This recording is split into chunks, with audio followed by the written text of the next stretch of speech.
Era 1988 e o Brasil vivia uma grande crise econômica que já havia colocado muitas famílias em situação de desespero. Para muitos, o culpado era o José Sarney, o então presidente do Brasil. E o maranhense Raimundo Nonato Alves da Conceição acabou perdendo a cabeça em setembro daquele ano, protagonizando um dos momentos mais assustadores da aviação brasileira. Em 29 de setembro de 1988, um Boeing 737 realizava o voo VASP 375, que ia de Rondônia ao Rio de Janeiro com 104 passageiros a bordo. Raimundo Nonato embarcou em uma das escalas realizadas no aeroporto de Confins, em Belo Horizonte.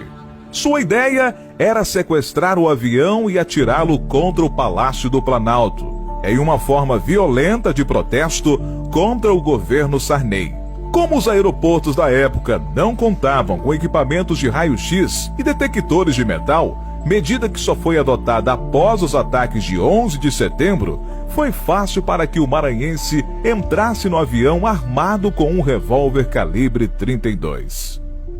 Às 10 horas da manhã daquele dia, pouco após a aeronave decolar do solo mineiro, ele começou a colocar seu plano em prática. O rapaz se levantou do seu assento e partiu em direção à cabine. Um dos comissários tentou impedir a aproximação do criminoso, que disparou e acabou atingindo o funcionário de raspão. Ao perceber que havia algo estranho acontecendo dentro da aeronave, o piloto trancou as portas da cabine. Infelizmente, isso não foi suficiente para coibir a ação de Raimundo. Irritado, o criminoso passou a disparar contra a porta, que não tinha blindagem. Como resultado, vários equipamentos da cabine foram atingidos. Pior que isso, um dos tripulantes acabou sendo baleado na perna, forçando o comandante Fernando Murilo a abrir a porta. O sequestro foi anunciado assim que Raimundo ganhou acesso à cabine, ordenando que a rota fosse desviada para Brasília.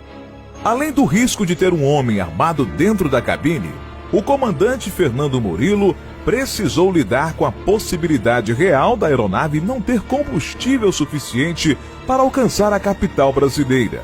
Por isso, ele não pensou duas vezes antes de acionar, por meio do transponder do avião, o código 7500, um sinal de alerta que informa que a aeronave está tendo sua rota alterada por conta de forças ilícitas. A Força Aérea Brasileira agiu imediatamente, enviando um caça para acompanhar o voo. As coisas novamente pioraram quando os operadores de tráfego aéreo fizeram contato com o Boeing para confirmar a mudança na rota. Ao pegar o rádio para confirmar a alteração, o copiloto Salvador Evangelista foi brutalmente assassinado pelo sequestrador com um tiro na cabeça.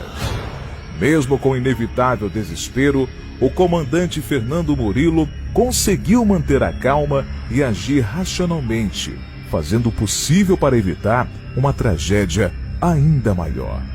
Para controlar o consumo de combustível, ele passou a voar à altitude máxima, com velocidade reduzida.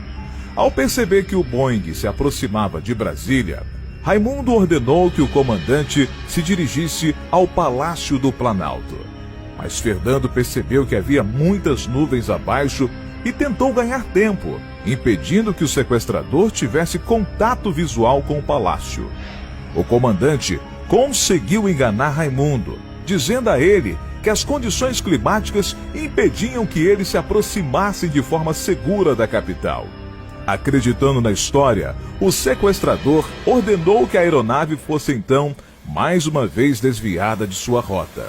Inicialmente, a ideia do piloto era levar o avião até Goiânia, mas para seu desespero, Raimundo o obrigou a ir para São Paulo, sabendo que seria impossível por conta do combustível. Fernando decidiu que teria que se livrar da ameaça da arma apontada para sua cabeça. Somente assim, ele conseguiria salvar os passageiros.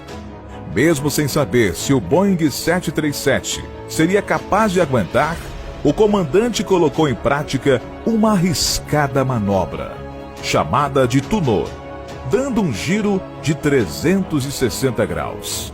Sem sucesso e com o sequestrador ainda de pé, Fernando jogou a ponta do avião para baixo, passando a descer em parafuso. Nesse momento, Raimundo perdeu o equilíbrio e acabou caindo no chão. Com um criminoso atordoado, tentando se levantar, Fernando conseguiu pousar a aeronave em Goiânia. Assim que tocou a pista, o Boeing parou de funcionar por falta de combustível. Assumindo o controle do rádio, Raimundo exigiu um outro avião para concluir seu plano de chegar até Brasília. A polícia, então, elaborou um plano para enganar o criminoso, escondendo um atirador de elite dentro do novo avião que supostamente levaria o sequestrador até a capital. No momento em que Raimundo estava entrando na aeronave, carregando o comandante e 2 comissários como reféns, o atirador disparou contra o criminoso. O que ninguém esperava é que o tiro não acertaria Raimundo. A partir do disparo, houve uma intensa troca de tiros na pista do aeroporto. O confronto acabou com o comandante sendo atingido na perna e Raimundo sendo neutralizado pelos policiais. O sequestrador foi atingido 3 vezes, mas nenhum tiro foi fatal. Mesmo assim, ele morreu no hospital algum tempo depois. Segundo o atestado, o sequestrador faleceu em decorrência de um quadro infeccioso por ser portador de anemia falciforme, uma doença congênita. Fernando Murilo de Lima e Silva entrou para a história como um dos maiores heróis da aviação brasileira por conta da maneira como lidou com a situação. O comandante faleceu em 2020, aos 76 anos, por complicações cardíacas e diabetes. Por fim, o piloto Fernando conseguiu salvar 104 vidas e evitou que tivéssemos um 11 de setembro, muito antes dos Estados Unidos. Ele, no entanto, nunca recebeu um agradecimento oficial da presidência do Brasil pelos seus feitos, mas disse: ele nunca me dirigiu a palavra, nunca me agradeceu, mas não tenho mágoa. Estou tranquilo com minha consciência e sei que fiz meu papel.